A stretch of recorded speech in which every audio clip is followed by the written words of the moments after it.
السلام علیکم ورحمۃ اللہ وبرکاتہ۔ الحمدللہ رب العالمین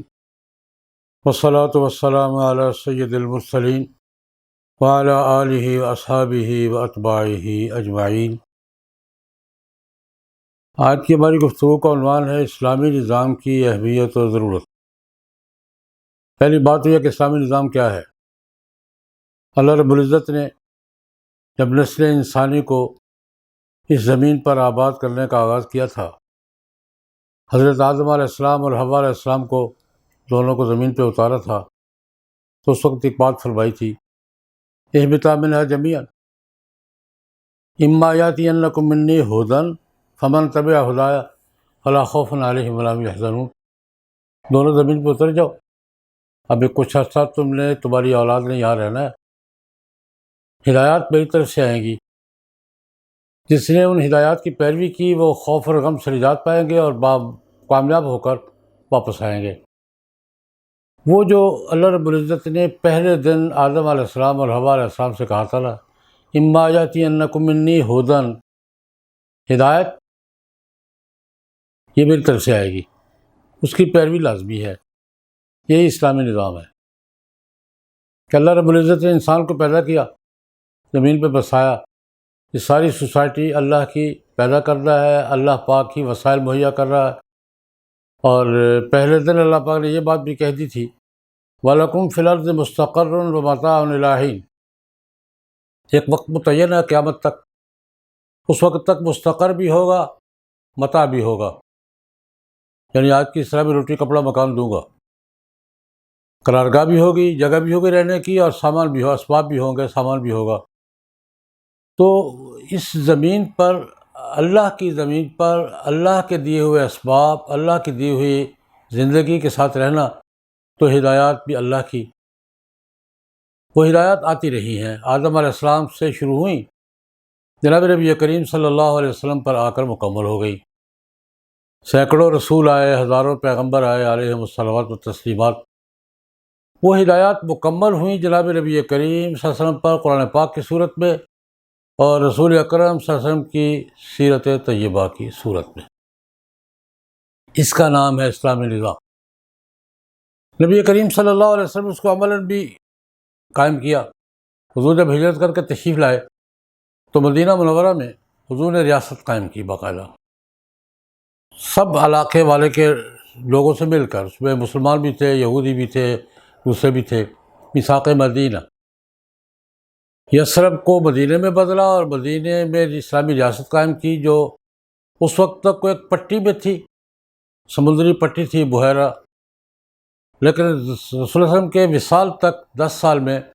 پورے جزیرۃ العرب کو گھیرے میں لے چکی تھی۔ اور حضرت صدیق اکبر رضی اللہ عنہ نے جب بطور خلیفۃ الرسول چارج لیا تو پورے جزیرۃ العرب کی حکومت کا چارج لیا تھا انہوں نے ریاست بھی قائم کی، نظام قائم کیا۔ پھر اس نظام کو خلفائے راشدین رضوان اللہ علیہم اجمعین اور ان کے بعد خلفاء نے باقاعدہ ایک سسٹم کی شکل دی اور ایک نظام دیا، اور صدیوں دنیا پر وہ نظام حکمرانی کرتا رہا۔ وہ نظام جو نبی کریم صلی اللہ علیہ وسلم نے قرآن و سنت کی شکل میں دیا، اور جو صحابہ کرام کے دور میں اور خلافت راشدہ کے دور میں اور اس بات کے ادوار میں ایک عملی نظام کی صورت میں نافذ رہا، وہ اسلامی نظام ہے۔ آج بھی دنیا کو اس کی ضرورت ہے۔ اس لیے ظاہر بات ہے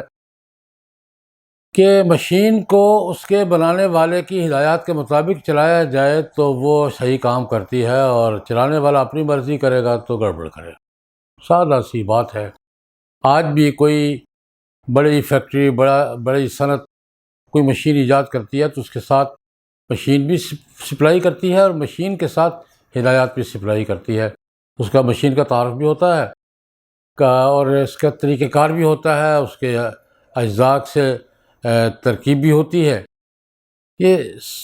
بالکل سادہ سی بات ہے کہ کسی بھی بنائی ہوئی مشین کو اگر بنانے والے کی ہدایات کے مطابق استعمال کریں گے تو صحیح کام کرے گی ورنہ گڑبڑ کرے گی۔ انسان بھی ایک مشین ہے۔ ایک مشین انسان کے چمڑے کے اندر دنیا کی کائنات کی پیچیدہ ترین مشینری ہے، اور ایک سوسائٹی ہے جو ان افراد سے مرتب ہو کر سوسائٹی کا شخصیت کری ہے۔ اس انسان کو اور انسانی سماج کو اللہ رسول کے احکام کے مطابق، جس کی عملی تصویر خلفائے راشدین کی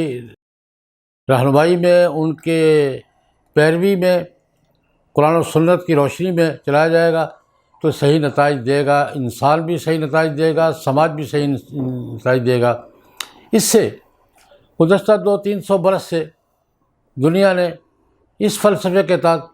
کہ ہم اپنے فیصلے خود کریں گے، سوسائٹی اپنے فیصلے خود کرے گی،